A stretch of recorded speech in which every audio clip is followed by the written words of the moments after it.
Yolo, and welcome to part 1 of the collaboration series on how the internet has changed. We have a familiar face and returning guest to the channel, Krish. He is phenomenal, and this is our first video working together in 2026, and hopefully there'll be many more to come. But, as always, I sent him over a list of about 12 questions, and he was kind enough to get back the answers to me. So we're going to go ahead and see how he thinks the internet has changed, the good, the bad, and the ugly. But without any further ado, because I don't, let's let Krish get into it.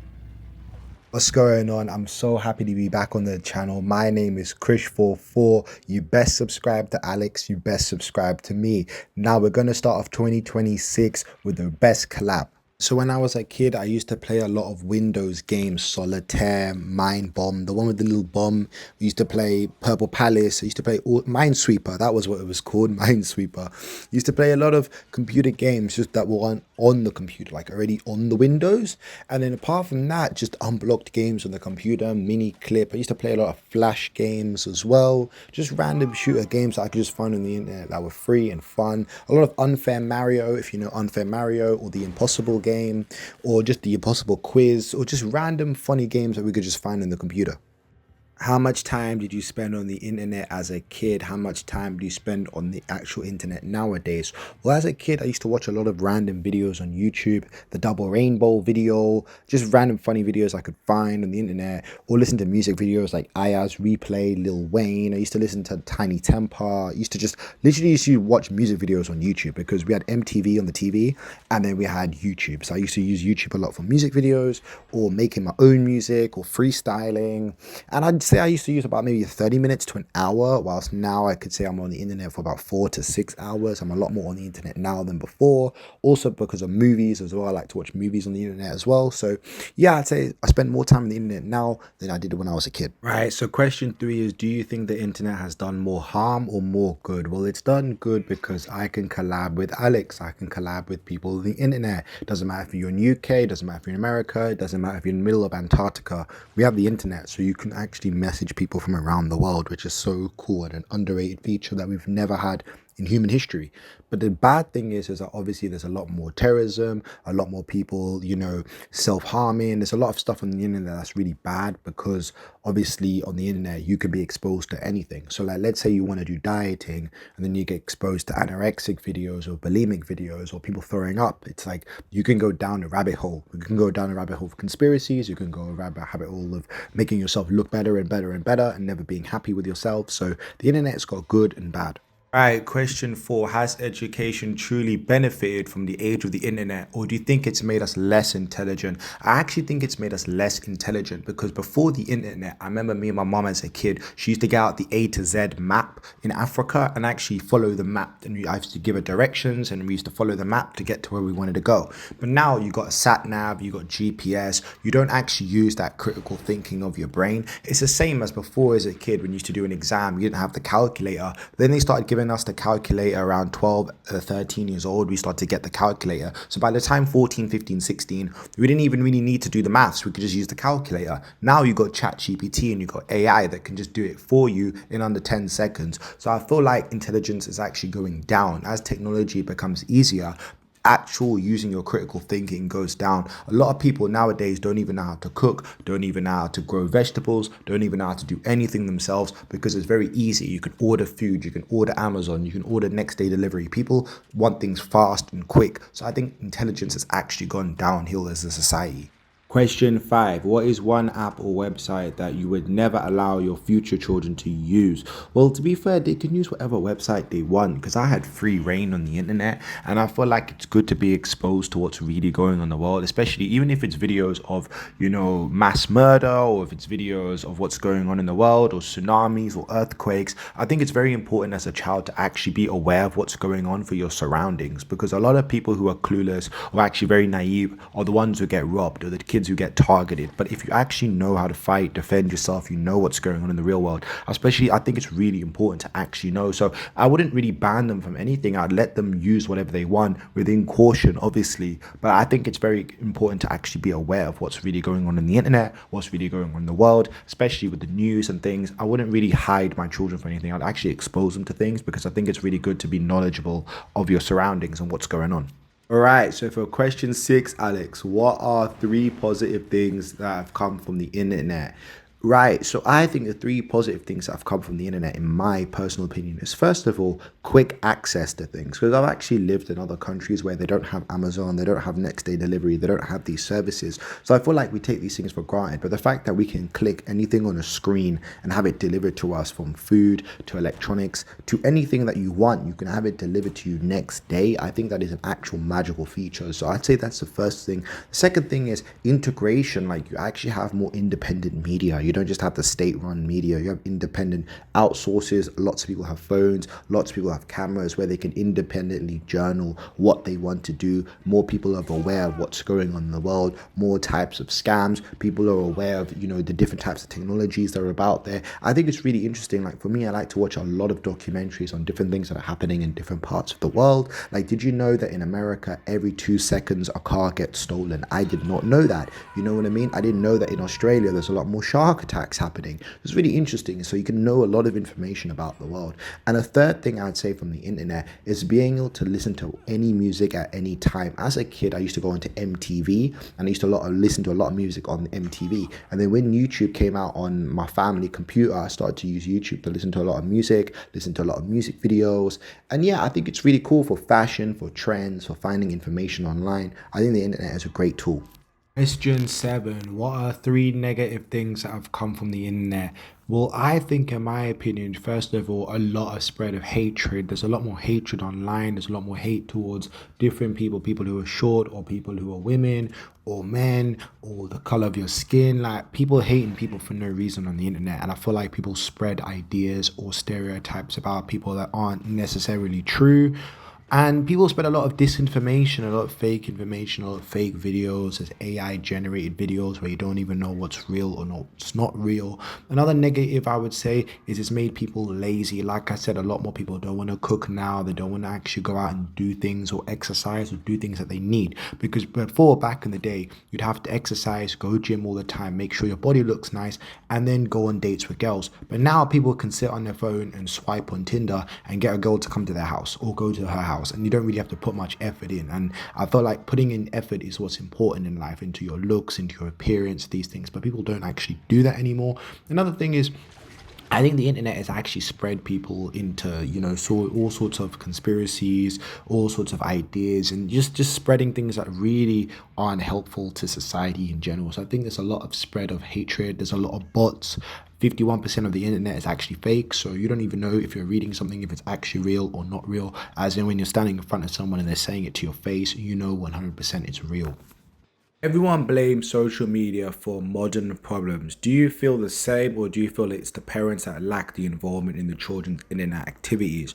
Well, definitely the parents should be more involved. If you're teaching your child how to cook and you leave them in the kitchen with a knife, that is not a sensible idea. If you want to teach your kids about social media, you should teach them what's good, what's not good, what you approve on, and make sure you check up on their content. Like, they can have free reign to watch what they want, but make sure to check their algorithm, make sure to check what they're watching. Because if you don't check your algorithm will check you. If you don't feed your algorithm, the algorithm will feed you, and they'll feed you content that they don't care what you watch, as long as you're engaged, as long as you're watching the content. That's why it's very important to see what your child is watching, what your friends are watching. Sometimes when you're with your friends, swap phones and look at their algorithm, and you can understand an idea of what kind of context they're actually watching.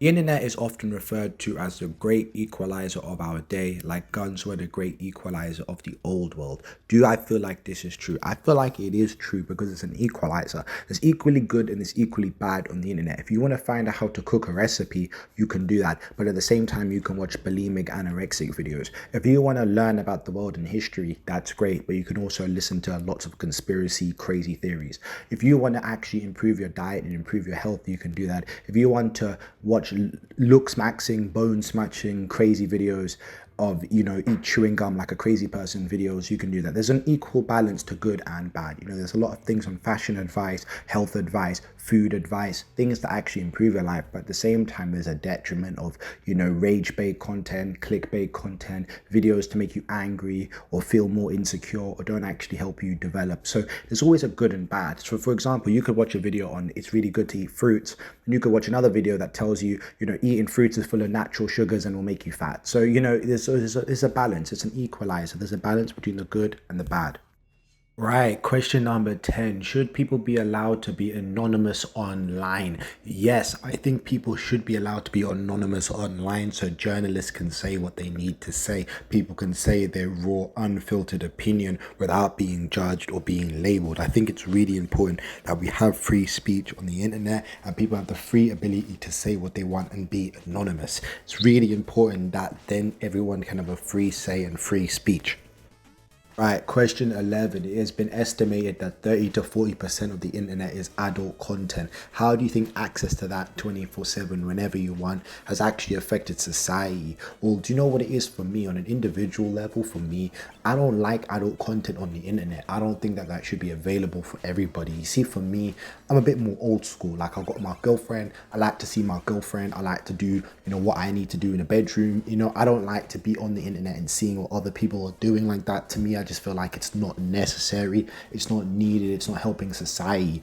For example, like, I think if you're with your wife and you see her and she sees you and you guys have that connection, that's great. I think that online people can start to have relationships or fake accounts or start to see people online naked that you don't even know. Like, why would you want to see people naked that you've never met in real life? You don't know who they are, they're just on a screen. Why would you want that? You know what I'm trying to say? Like, I don't think that that's natural. I don't think that that's something that you should be doing. I think that what you should do is find a girlfriend or find a life partner or whatever you want, and then you guys do what you got to do. But going on the internet and watching that kind of content, adult content online, it's really bad for your brain. It's really bad for your focus. It's bad for your mental. Right, and the last question, Alex, I really appreciate being on your channel. I just wanted to say for the last one on, if there's a button that could instantly wipe out the internet, would I actually press that button? Would I change the modern world? I wouldn't change the modern world because there's so many advantages on the internet. Like, you literally guys watching this video on YouTube right now, YouTube wouldn't exist. Twitter wouldn't exist. Facebook wouldn't exist. All of these social medias wouldn't exist. And the amount of music I've found, the amount of different people I've spoken to, the amount of networking I've done, the amount of emails and different opportunities I've had to work abroad, and these things, it wouldn't be possible without the internet. So I really appreciate the internet, but I do think that society would be completely different if we didn't have the internet. I think that it'd be a lot more old-fashioned, but a bit more advanced, but old-fashioned. Does that make sense? We wouldn't have the stuff that we have now. We'd have a different way of life and a completely different type of society. So yeah, I really feel like there's benefits to the internet, and obviously without the internet, there are places like Sentinel Island. Sentinel Island actually doesn't have any internet, so there are places in the world that are small islands that don't have internet, and it'd be really interesting to know how they actually survive and what they do. But yeah, the internet is a great tool. I really appreciate that. I've actually got 2,000 subscribers of people who watch my content, and yeah, it's really cool. And generally, I really appreciate being on your channel, Alex. I'm always happy to do more collabs and talk about different topics. But the internet is great, but it's only when it's used in a good way. But you guys take care, and thank you so much for having me on the channel. Massive thank you to Krish. It's always a pleasure to have you on here, man. And the link for his channel will be in the description below, so you guys should go check him out and see what he has cooking, because he has so many good videos right now. He just released one about AI and the dead internet theory at the time I'm recording this. Now it's my turn to answer some questions. I'm going to answer the first 5 questions in this part, and then I'm going to answer the rest in the next part of this collaboration mini-series. Number 1. What's your earliest memory of using the internet? What games or sites did you visit? Let's see. My earliest memory of using the internet was probably playing Webkinz. It was this online site similar to Club Penguin, but its shtick was that you would go to a store and you would buy a stuffed animal, one of their Webkins, and it had a code on it. And then you'd get online and you'd plug that code in, and whatever the stuffed animal you bought, whether a cat, a bear, a dog, etc., you would get a virtual pet of that in the actual Webkinz website. And that thing could play games, you could interact with people, you had like your own home customization thing that you could do. That is probably my earliest memory of using the internet. Number 2, how much time did you spend online as a kid, and how much time do you see kids nowadays spending online? Well, I grew up as one of those play outside kind of kids. I think I was the last generation to have that. Everything else after that was all online and digital. We had basically no social media growing up. So I spent maybe 30 minutes to an hour online.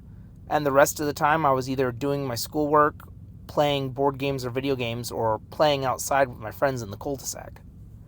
And as far as how much time I see kids online nowadays, it's like 6 or 8 hours. It's like a full-time job for them. They're constantly on their phones or tablets. I'm just looking at that and it's like, you have no life. You spend all your time online. Number 3. Do you think the internet has done more harm or good? Well, it's done a lot of harm to be sure. But I do believe overall it's done more good than it has done harm. The access to information has been tremendous boon upon society. Even if you end up doing stuff like going on WebMD and looking up a cough, next thing you know, you're like, wow, I guess I'm already dead. But no, having access to information and or online banking and other services like Krish was talking about has benefited so many people's lives. There are people who make full-time livings off of just doing YouTube or TikTok or Instagram. Like, there are so many opportunities now that we have thanks to the internet that previous generations of people did not. Number 4.